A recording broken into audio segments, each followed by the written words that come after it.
From the Lever's reader-supported newsroom, this is Lever Time. I'm David Sirota. First, it was Stephen Colbert. Now it's Jimmy Kimmel. In a stunning move, Disney announced that ABC's longtime late-night host is being pulled off the air indefinitely after his comments about Donald Trump and slain conservative activist Charlie Kirk. There's a through line here beyond just two Trump-critical comedians getting the axe. It's a through line about corporate power. Remember how Colbert's firing happened just as his bosses were seeking merger approval from the Trump administration? Well, guess what? Kimmel's suspension comes just as stations running his show are now also seeking merger approval from the Trump administration. On today's episode of Lever Time, we look at Trump's regulatory power over America's media, and how media corporations are quickly changing the country's entire information and news environment as they seek favors from his administration. Where is all of this going? Are we headed towards an authoritarian situation where nobody can criticize or poke fun at the king? And why is corporate media capitulating so quickly? That's all coming up on today's episode.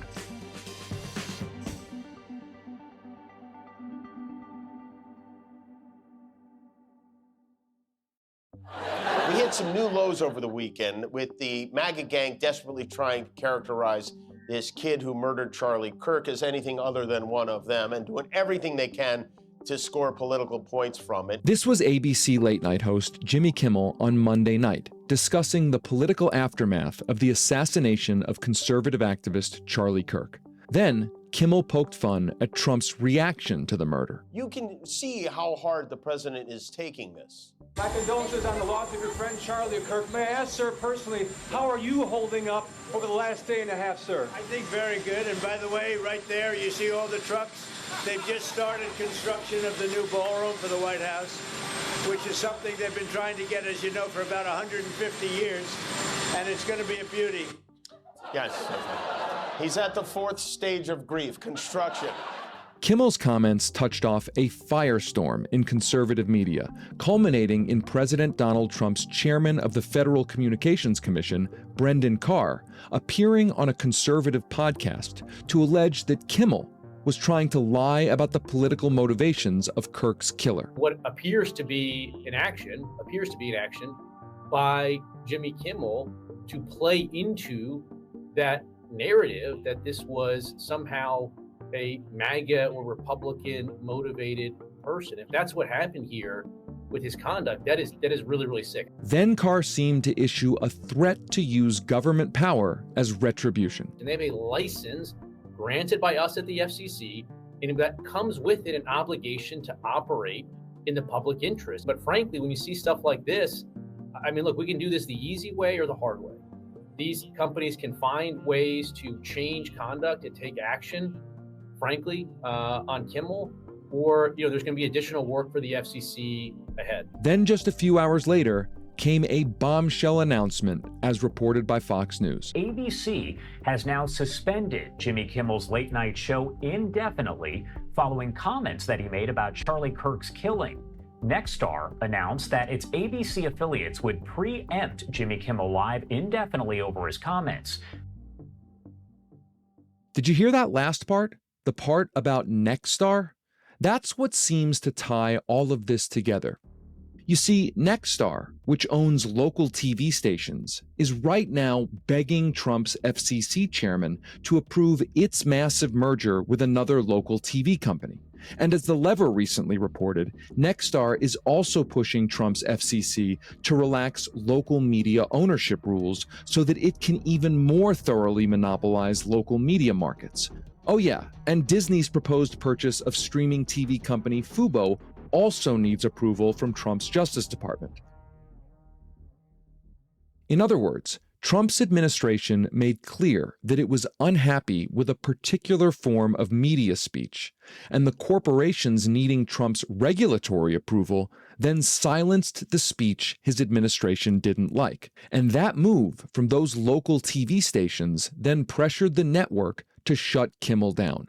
Meanwhile, another local TV conglomerate, Sinclair, has also been asking Trump's FCC to weaken media ownership rules, and Sinclair just announced that it will be airing a Charlie Kirk tribute special in place of Jimmy Kimmel. If this all seems familiar, that's because this same kind of thing recently played out over at CBS. There, CBS's parent company ended Trump critic Stephen Colbert's late-night show at the very moment Paramount needed the Trump administration's regulatory approval for its proposed merger with Skydance. Now, maybe you're thinking, well, two examples don't necessarily make a pattern. But if you zoom out, there's much, much more. So much more that this really does look like a deliberate political strategy of intimidation. There was CBS agreeing to a $16 million settlement with Trump over his allegations that 60 Minutes unfairly edited an interview with Kamala Harris. The company also agreed to install a so-called truth arbiter to root out stories that could be objectionable to the Trump administration. Then there was ABC agreeing to a $15 million settlement with Trump over his lawsuit accusing the company of mischaracterizing sexual assault allegations against him. There was also Trump and his Republican allies defunding National Public Radio and PBS. And now Trump is suing the New York Times for $15 billion for its coverage of his business empire. Amid all of this, it seems that major corporations and institutions are getting the message. Some are trying to preemptively limit speech that the Trump administration won't like. For instance, the United States Tennis Association reportedly pressed broadcasters to censor any protests or reaction to Trump's appearance at the U.S. Open. Meanwhile, an MSNBC analyst and a Washington Post columnist recently lost their jobs after they dared to speak out about gun violence and mention Charlie Kirk's provocative rhetoric in the wake of his murder. And for every example that we know of, it's a good bet that there's now a ton of self-censorship happening.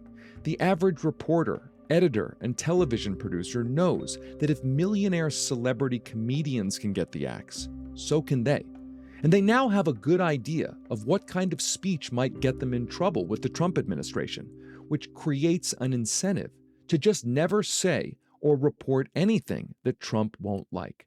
Even if they do report something critical of Trump, Trump's oligarch allies now own the big social media sites whose algorithms decide what information gets amplified and what gets suppressed. You've got Mark Zuckerberg's Facebook.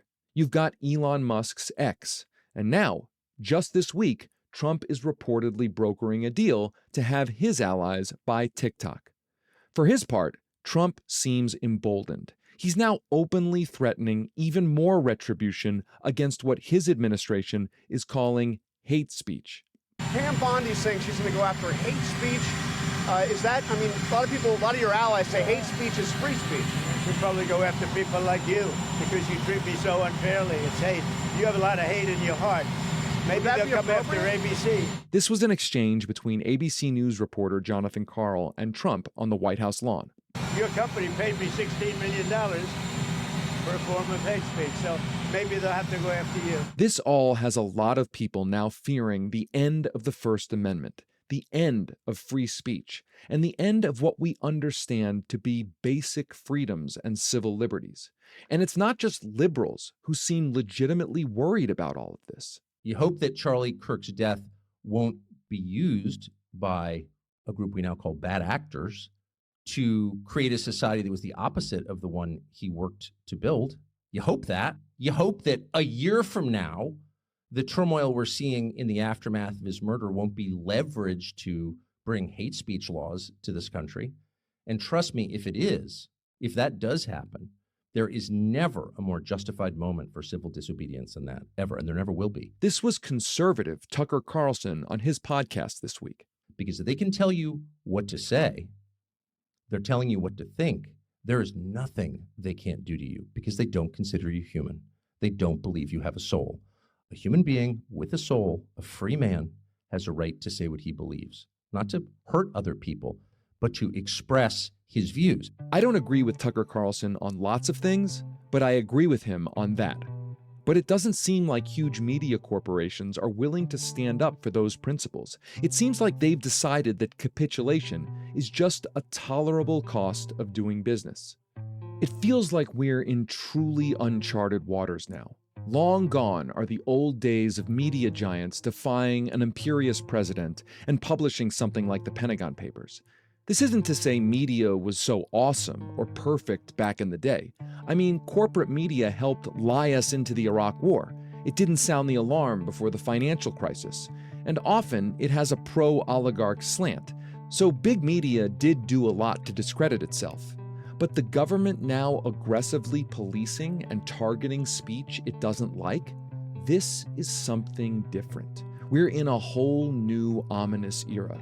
And I'll just tell you, as the founder of an independent, subscriber-supported media outlet, it is unnerving. The kind of accountability journalism that The Lever does every single day is clearly under assault in a way it never has been in our lifetimes. It all goes way beyond the firing of late-night comedians and to the huge question that I think a lot of people are now asking, not ironically or sarcastically or jokingly. It's a question millions of Americans are asking for real. Are our most basic freedoms going to survive? I'm not so sure I know the answer. So I called up two people who can help us put into context what we're now living through. One is Craig Aaron, who's the co-CEO of Free Press, which is not to be confused with the Free Press. No, this Free Press has been around for more than 20 years. It's the leading nonpartisan public interest group fighting media consolidation and corporate control of the Fourth Estate. The other person I called up is Matt Stoller, the research director of the American Economic Liberties Project, which combats monopoly corporate power. I started the conversation with the latest news, asking Craig Aaron to walk us through this particular Nextstar merger that intersected with the Jimmy Kimmel situation. What exactly does Nextstar want from Trump? Nextstar is now the largest chain of local broadcast stations. So they've consolidated over the last decades to now control, more than 100, probably close to 200 stations all across the country.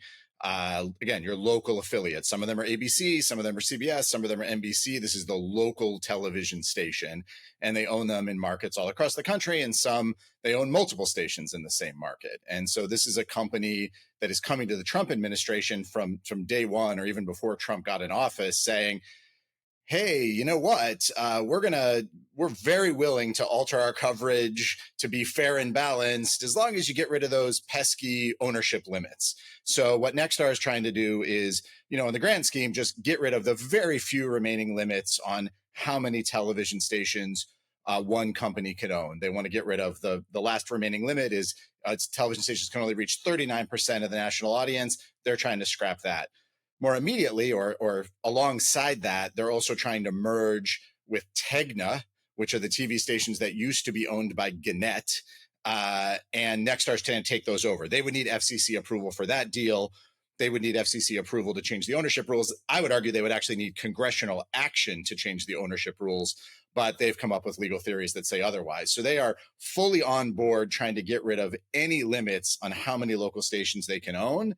And, here they were lining right up. They even beat Sinclair, I think, to the punch in terms of saying, we're not going to air Jimmy Kimmel, though Sinclair, another huge station your listeners might be more familiar with, did the same thing. They all went to ABC and said, we're not going to air this. Wait, can we just give a shout out to the 1996 Telecommunications Act, which made all of this possible? Yeah. Yes. And if you can't hear the sarcasm in Matt's voice, yes. I guess the question I want to ask you, Matt, about the pattern of generally how companies that want mergers or appear to be doing things for the Trump administration to try to get in their good favor in advance of mergers. Matt, what are some other examples of that? Well, I guess I would divide it into two buckets. One of them is just bribes, right? And the other one is just sort of like conservative candy, which is not quite a bribe, but is sort of what they're doing here. Like they're firing a guy. So I guess there are two big examples. So the bribes are. I mean, they did bribes too with that legal settlement, but ABC's they're doing the whole. They got the whole menu. You know what? An amuse-bouche of cash, right? I think there's 4 big advertising agencies. I could be getting this slightly wrong, but the numbers might be slightly out. Might be 5 or something. But this is like the Mad Men, that an ad agency, right? So they've consolidated into I think 4 of them, and it's WorldCom, or WPP, Omnicom. There's like 2 others, and 2 of them wanted to merge. And typically, when you have a very concentrated industry, in this case, they control a lot of ad spend, they're presumptively illegal according to the antitrust laws, which are adorable at this point. And so what they did at the Federal Trade Commission, which is not the Federal Communications Commission, it's a different corrupt agency. Andrew Ferguson, who runs that one, the FTC, kind of said, you guys can merge, but if you merge, essentially you have to advertise on Twitter, right? Which is owned by Elon Musk. And Elon Musk was explicitly having his people at Twitter or X, whatever you want to call it, tell advertisers, if you don't advertise on our side, you're going to have antitrust problems, right? And then they imposed that as a condition of the merger. I mean, it wasn't that explicit. They said you're not allowed to do ideological blah blah blah, which is totally outside the bounds of any antitrust law. It doesn't, but since it's a settlement, it doesn't go through a court. So that's an example of just kind of an ideological choice to just say you need to push more money to my friends, right? To conservatives and Elon Musk. The other one would be when Skydance, which is a bank account for Larry Ellison, who's the owner of Oracle, decided to buy Paramount, which is one of the 5 big movie studios. I mean, his son runs Skydance, and that has to be approved by the Federal Communications Commission. Not an antitrust issue. It's on a public interest standard, which is a little bit broader, but basically they can make it a pain in the ass, and you can litigate it, but it's annoying.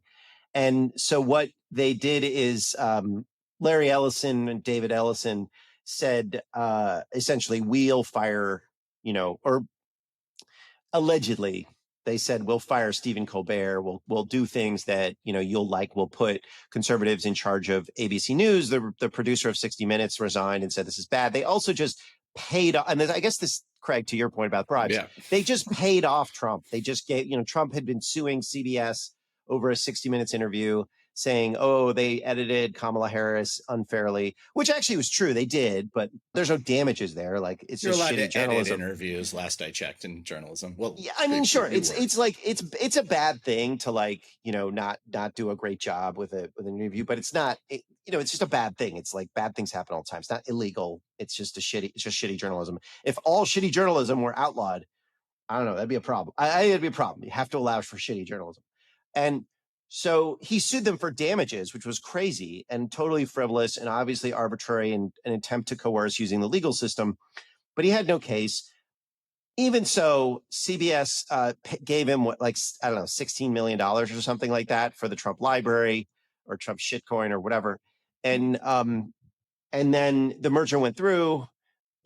Stephen Colbert was fired, or his show was shut down, and it was just a financial problem and all the rest of it. But we know that's basically not too expensive. So, right. So he's saying, oh, I'm going to put conservatives as he appointed a Trump official as a minder of CBS News, like an ombudsman. He appointed a Barry Weiss, she's not a Trumper, but she's an oligarch friendly person who's super yay Israel, yay big money, and they put her. They're talking about buying her Substack for $100 million or $200 million, and it's called the Free Press. And then, which must really annoy you, Craig.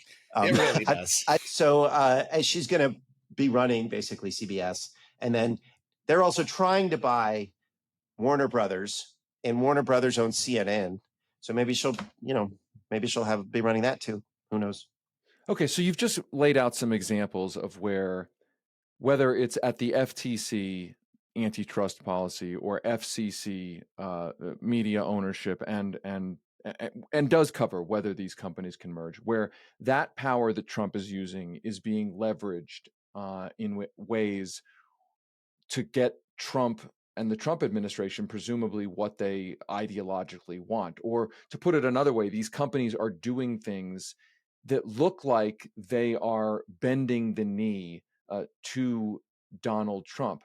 Craig, I'll go back to you and ask you about this. Yeah. When we hear what Brendan Carr of the FCC said about Jimmy Kimmel, which we played at the top of this show, where he's basically saying that the FCC's job is to protect, because they license the public airwaves. The FCC has a job to essentially make sure that the airwaves are being used for the public interest. And he said, quote, these companies can find ways to change conduct and take action, frankly, on Kimmel, or there's going to be additional work for the FCC ahead. I think my question is, what do you make of Brendan Carr and the Trump administration arguing that what they're trying to do is use their power to protect the so-called public interest?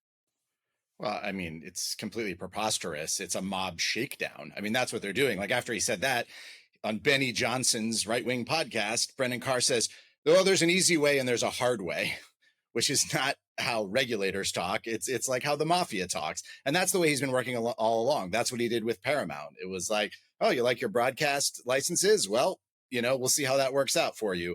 You want a merger? Well, let's see what you can do about that. See how you can sweeten it. And that's what they've done. They've replaced, frankly, a flawed and corrupted agency with just a total shakedown operation. Trump sues them for $20 billion. Here come the regulators in with investigations. You don't like the investigations, they'll squeeze you on the merger. You don't like that, they start telling you about your personnel decisions. And what they found, and the shame of this is that these corporate media owners are running out of their way to bend the knee, to kiss the ring, to do whatever they want. They've calculated that these mega deals are worth more than protecting their newsrooms. They're worth more than once great brands like 60 Minutes. They're worth more than Jimmy Kimmel, a famous guy, host of the Oscars, all these things. And they're willing to just toss him out of the promise that they're going to get more mergers, more deals, more consolidation. For some of them, it's ideological. They're down with the Trump project. For others, they've just very quickly and with no real opposition calculated this is worth the price of doing business. We're following Elon Musk's lead. Oh, you want a movie contract, Melania? We got that for you. You want us to change our content? Here we go. And, the Trump administration, which with companies like Sinclair, like Nextstar, sort of already in the bag to push the agenda, it's almost press and play. Brendan Carr goes on a right-wing podcast, threatens ABC. Here come the affiliates trying to get rid of regulations. And all of a sudden, Jimmy Kimmel's gone. Stephen Colbert's gone. And the chilling effect is immense, but it's just all on display here. Say more about the chilling effect, because it is about Jimmy Kimmel and Stephen Colbert, but it's also about something bigger. Yeah, sure. It's about, if you're not a world famous comedian and you want to go start doing difficult coverage of Donald Trump, if you're not a world famous comedian and you might have some questions about Charlie Kirk's political views that you think might also belong in his obituary, then you're suddenly thinking twice about whether you say anything. I mean, we're living in a moment where the vice president of the United States takes over a talk radio station and uses it to badger the Nation magazine. That was Tuesday, I think. Here we are Wednesday. They're getting rid of Jimmy Kimmel. And they're using this to encourage this kind of concentration. We're talking about the Ellisons. The Ellisons have said, we're down with the project. So now it's like, oh, you get CBS. They're like, well, that was pretty great. What if we also got CNN? Well, that would be pretty great, too, because then those guys are going to have to follow the script. I mean, the big lesson here is that consolidated corporate power is authoritarian, right? Like I think that maybe we just need to see it like this close, right? I mean, I feel like Democrats, the public kind of gets it in a lot of ways, but Democrats don't, and a lot of business people don't. Like, you are going to be living in an authoritarian society. Like, you're next, right? Or you give up your liberties. Like, we've been through this many, many times. Welcome to human history, right? You could go to the Roman era. You could go to the 1600s in England. There are people talking about the problem of meek civility or meek servility to the prince, if you're living in an unfree society, you have to become meek, you become servile, right? And what you're seeing on the right is this meek, servile, pathetic behavior. These are not free people. These are people who are enslaved, and they some are enslaved to their impulses, some are enslaved to greed, but some are just enslaved to this movement that they have to belong to for career reasons or other social reasons. This is a sad, sad situation. And on the Democratic side, we see some of that too. I think it's a pretty common thing. I mean, David, you complain about this like occasionally. But I think what we have to see is like the shittiest thing about this is that it says to people, you cannot be interesting. Like you can't say something weird or funny or strange, because if you're wrong, like we cut your head off, right? And that was sort of true with the cancel cultural stuff, but it was more like people will whine at you. And maybe something will happen to you, like if you're in the liberal space, you could lose your job or something, and that was bad. But it wasn't the same level, and it wasn't the full force of the state doing it to you. It's about the power. But what sucks? Yeah. Well, what sucks about this is that it tells people you can't be interesting. Like you can't have weird thoughts.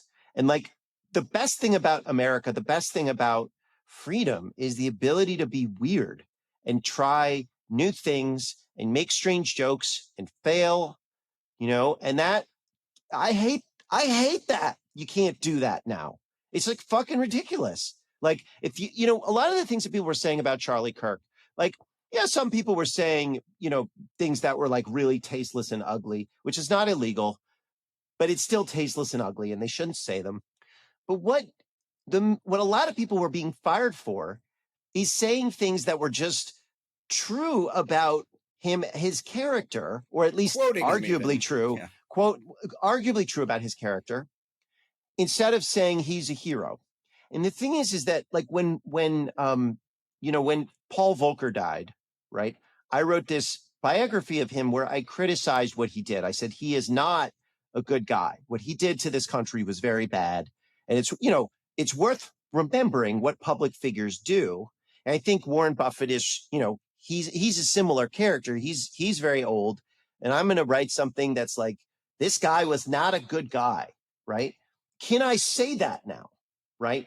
Because that's what people are what they're saying is if you're not worshipful, if you're not meekly servile to these kinds of people, if you don't say they're heroic, and remember, remember he's no angel, right? I mean, some people, you can say things about them when they die and some mean things, and some people you can't, right? And that's a really scary thing, but it's also telling all of us that we can't be free. Well, and especially if those people are Republicans. I mean, right? Like this is totally partisan exercise. I mean, we're talking about, whether you thought Jimmy Kimmel's commentary was well-timed or not. And to me, it looked relatively innocuous. Wow, there's a lot of people trying to take advantage and exploit Charlie Kirk's murder. He's out. The Fox News guy who suggested homeless people should be euthanized, well, he gets to come on and apologize. He was making a joke. Or Paul Pelosi. I mean, when he was attacked, and who Charlie Kirk suggested people should get together and bail out his attacker, but that's fine. And you know what? He does have the right to say that. I mean, right? This is the whole point. But we're to Matt's, I think partly to Matt's point, it's the power dynamics here, the power of the state, but the power of the state combined with this incredible concentrated and consolidated media who needs stuff from the state, but also wants to come in and punish anybody, moving slightly outside. Let me make a slightly different point to just add to what you're saying, but take it in a slightly different direction, which is my experience with Republicans, and I have a lot of experience with Republicans, is that they're living in fear, right? So it's easy to look at this and say, this is terrible for, because they're blaming Democrats. They're saying the Democrats are the party of murder. That is a direct quote from Elon Musk. Yep. And I've said to a bunch of my Republican friends, stop accusing me of murder. Like I didn't do anything. Stop it. And they're just like, oh, it's not you, it's other. And I'm like, what? This is crazy. And I've like made it very clear to them that this is just unacceptable what they're doing. But one of the things that's really, I think, hard to explain about oligarchy, because that's what this is that they're not having a good time here. They are terrified that at any moment, someone is going to say you're disloyal, make something up, right? I'll tell you just a quick story. Sounds like Stasi. It's a cultural revolution, right? I mean, in China during the Cultural Revolution, if somebody once sat on a stack of newspapers and they were like, Chairman Mao's face is on the front page, you were disloyal, and they like got sent to a farm for like 10 years and everything was stripped from them. Like crazy talk, right? Laura Loomer might make something up. I mean, so there was one of these AI guys, I forget which one, who was like an advisor to Trump, and he didn't like something that the Librarian of Congress was doing because she was writing some stuff about copyright. There's some jurisdiction or copyright in the Library of Congress, and that's a big deal for people who do AI, whether you can train your models on copyrighted material or not. And so they were coming out with reports on this. So he told Trump that she was having trans kids story hour at the Library of Congress, and he fired her because he's like, I don't want kids going to the Library of Congress and having trans people read stories to them, which is like insane, right? But it was like it's a very cynical, weird approach. But it's like every person who's a conservative or Republican, like you think like there's a bloodlust, but also they are all terrified, right? Because at any moment someone could make something up about them, or and so they're just like, how much can I be like? How can I be even more aggressive, right? This is what that culture looks like, and it's not fun. And the thing is that everyone needs to understand that if you do these deals, if you don't stand up, like this is the life that awaits you, right? It's a life of fear. Even if you're like a millionaire or a billionaire, it's a life of fear, right? And that I don't think people really understand what that means. And it's not that the Democrats are going to be like suppressed or whatever, because that might happen. It's like a hierarchical society is one where everyone has a master, and not a boss, but a master. I want to ask the question about why this hasn't necessarily happened in the past. And Craig, I guess I would ask you this question, that if the system that we were relying on, and I'm not venerating that system of the past, Sure. I'm not saying it was so great, but if the system that exists right now that Trump is stomping through, leveraging his power, for instance, over mergers, over ownership rules, et cetera, to get the information environment that he wants, or that they want, the ideological information environment where dissent is suppressed, you're afraid of the king, et cetera, et cetera. If the system preventing that was as weak as it seems to be, right, where he can basically put in an FCC chairperson who can just, go on somebody's podcast and have, a major media conglomerate, making decisions in fear to try to placate that person. If the system was so weak, how come it wasn't taken advantage of in this way before? Like, what I'm trying to get at is it's not like there haven't been past administrations that want power. And there haven't been past administrations that want a better an information environment that they want, that's more favorable to them. Like, what's different here? I think a couple things. Obviously you're right. Like the norms we thought were, the way we do things have been proven to be, so easily shredded, just run through. I think we used to have a Congress that had, was actually, again, flawed, but, wasn't unanimous on this, wasn't willing to just roll over and let the Trump administration do what they want. We talked about the 96 Act. It wasn't like a lot of things didn't go through, but you had, random members, Byron Dorgan and Trent Lott were really worried about media consolidation.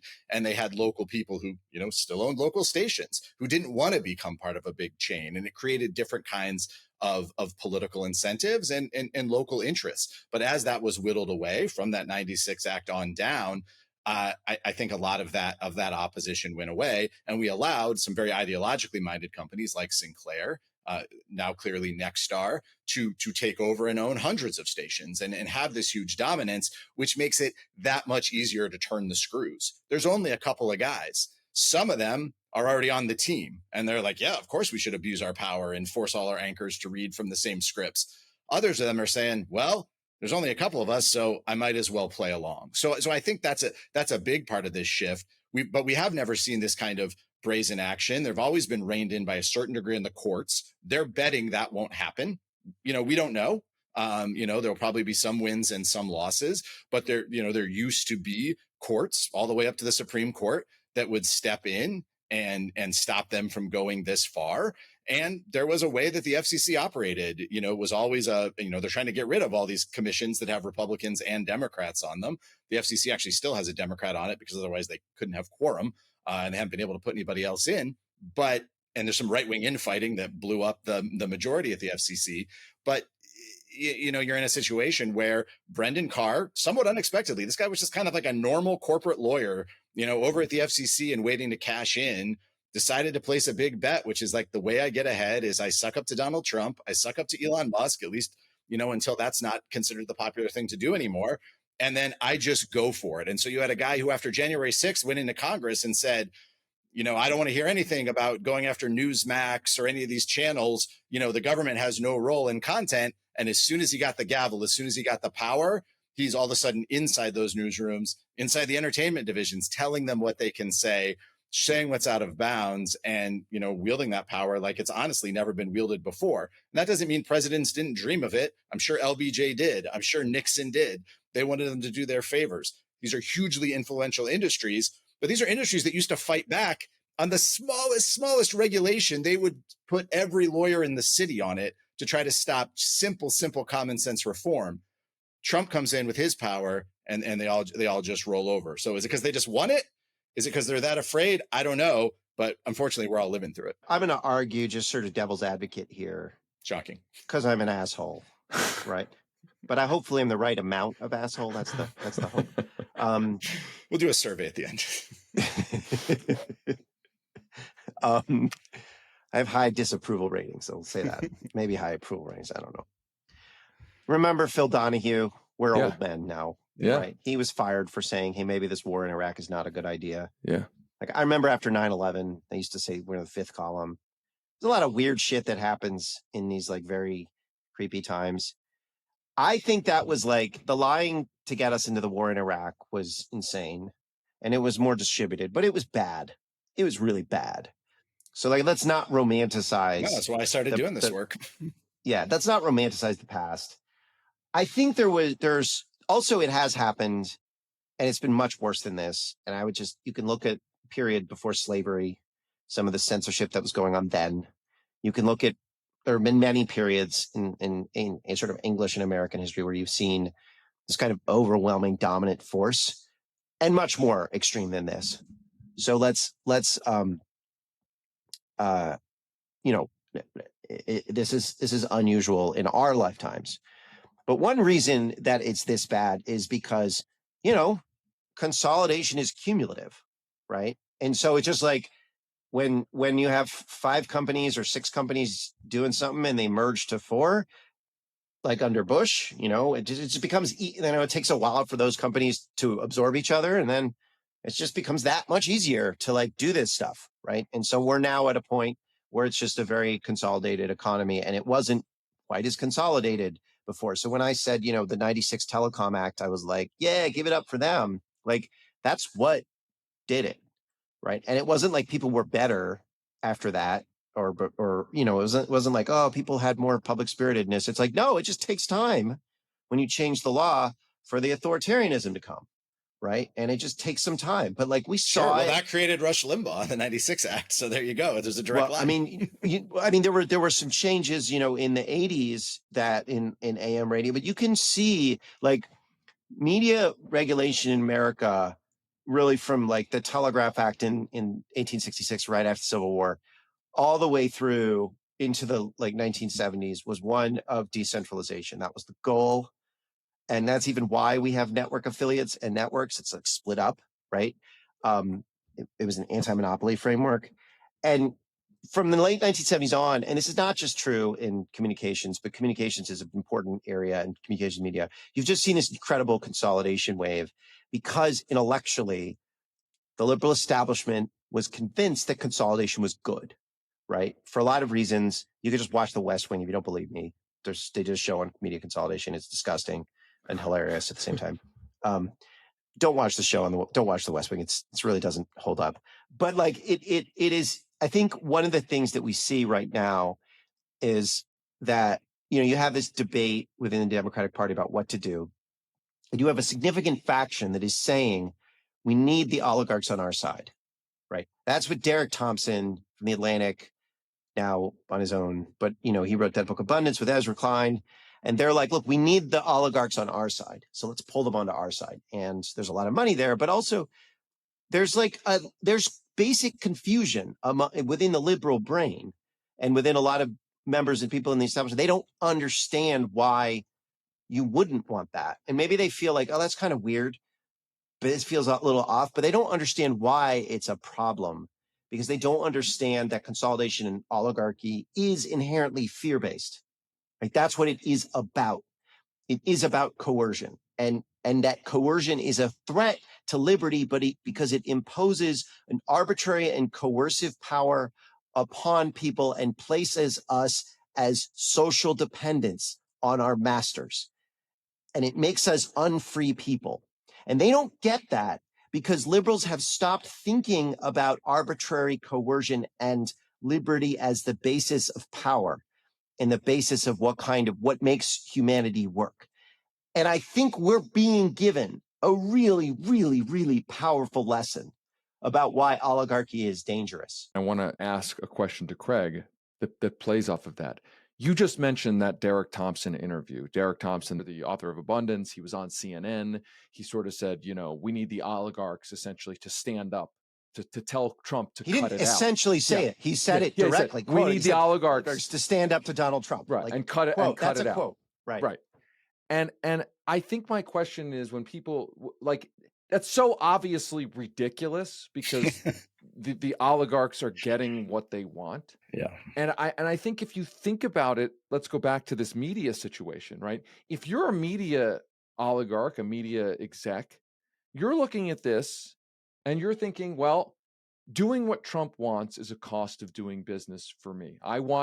I'm Nextstar. I want to, get rid of all the local ownership rules. I'm going to give the king what he wants. I'm going to be in this race, as Matt, as you identified it, this sort of race to show how much I'm willing to kiss the ring and bend the knee, right? We're going to go out of our way, right? And Craig, you mentioned Brendan Carr going from like a sort of basic regular kind of like lawyer in DC to he's now on podcasts trying to show, look, I'm really out there trying to prove to the king that I'm really willing to go to bat for him. I think the question is not whether the oligarchs are going to stand up to Trump. It's so ridiculous. It's that, it's the biggest question of all. Like, what's the way out of this? We are in a doom spiral here, and I'm not sure. And I'm not putting it all on you to give me like one answer, but what? It's a small question. If you can't have a persuasive answer, we will kill you. Yeah. Just so you know. Right. Okay. Well, this is good training for the fear-based society. So I appreciate what is no the pressure. Answer here? Just do a what is the answer, Craig? I have a couple answers. We've kind of abandoned any trust in corporate media. I mean, if there was ever, this isn't going to turn into a PSA for supporting your work, David, but like it's long gone. Like these out, and I'm not saying there aren't good journalists at these places. Of course there are. They're good shows. Yeah, I get it. But they've shown who they are, and we're going to have to build the infrastructure elsewhere. We're going to have to start preparing for that fleeting moment somewhere down the line where we can come in and build new things. I think we're going to have to look at labor here. I think we have to look at workers. They're not ready, but at some point, the people who work at these places are going to have to stop working, not just allowing, buyouts and layoffs to pick off one or two or the other, but there's going to have to be some kind of coordinated action and pushback. It'd be great if Democrats in Congress wanted to stand up a little bit here. They can't pass any bills right now. These would be great times to get in and fight. Take advantage. We have a moment. A celebrity got fired. Let's actually use that to start getting out there and get in the streets. It's funny. I did a protest about public media cuts, and we went outside of NPR and we did a whole thing. And of course, NPR didn't cover it, but Sinclair did. And then Jimmy Kimmel got hold of the clip and he made fun of me because I was doing funny chants, and he thought it looked like a sad protest. But I'm here to say, if you're listening, Jimmy, We actually have to get out there and get in front of these people and get in their faces for how badly they are selling out. We have to raise the cost on these companies. Right now, they are betting there is no real cost. We'll keep clicking, we'll keep watching. And, maybe when Trump's gone, they'll still have all this concentrated power and maybe they get to pick the next guy. We're going to have to go outside and around the system. I wish I had a better answer. There probably will be specific strategies, but I think that's kind of the level that we're talking about. There's a tactical answer, right? Which is there are mergers, and it isn't just the people in DC that have legal authority to challenge them. Mm-hmm. State attorneys general do. So Paramount is now trying to buy Warner Brothers, and it's probably an unlawful merger. I'm guessing the Trump administration will probably let it go through. But California, Rob Bonta, who's the attorney general, and Tish James in New York could challenge it. Any state AG could, but they have the resources. And they could go to discovery, which means you get to look through their records. And guess what? You'd probably get to read Brandon Carr's email. You probably get to read Larry Ellison's email. And that would be really fun. And the trial would be awesome. It would be great. You get to put this on display. I like it. There are other levers like the Tunney Act, which is a merger law where judges have some discretion, and we're using that on a different corrupt merger. It was the Hewlett-Packard Juniper Networks one. So we're encouraging a judge to really kind of look into what the DOJ did, and he could actually, and he's a liberal judge. So, and there are levers. You have to find the levers because they do exist. But on a broader level, the answer here is the public, the voter, and has to say we don't want this. Yeah. And I think I'm someone who I was very involved in the anti-monopoly space, and we did a lot of interesting things under Biden, but we were always kind of a junior partner. Like we said, we didn't like corporate power. We thought oligarchy is a problem. We have to challenge it. And we had a few agencies that were doing that. But the big ones like the Federal Reserve, the Treasury, the ones with the money and power, they went to the same old people, right? And Joe Biden didn't really care. He was more interested in foreign affairs. It wasn't central. It was kind of adjacent. And the way they thought about justice was as kind of allocating slots to different people based on their different elites based on skin color, which is fine, but it's not fighting oligarchy. So this has to be central. This has to be the main part of politics, right? It can't be other stuff. This is what matters. And it is being thrown in our face. And we are being told that this is what matters. And if it is in the heart, this is a democratic country. It really is in the DNA of our people. We get what we want or what we vote for and what we prioritize. And we have not prioritized fighting against concentrations of political and economic power. And this might get us to do that. And if that happens, we can fix this really quickly and it will be really fun. But if it doesn't, we're going to continue the spiral. Craig Aaron, Matt Stoller, thanks so much for taking time tonight. Thanks for having me. Thanks for listening to another episode of Lever Time. Lever Time is a production of The Lever. This episode was produced by Natalie Bettendorf and Ariella Markowitz. It was mixed by Ron Doyle. Our theme music is by Nick Campbell. You can subscribe to Lever Time on Apple Podcasts, Spotify, iHeartRadio, the PRX mobile app, or wherever you get your podcasts. For ad-free episodes, exclusive bonus content, and access to The Lever's entire archive of investigative journalism, please consider becoming a premium subscriber. Head over to levernews.com to learn more about becoming a paid subscriber, or click the link in this episode's show notes. I'm David Sirota. We'll be back next week with another episode of Lever Time.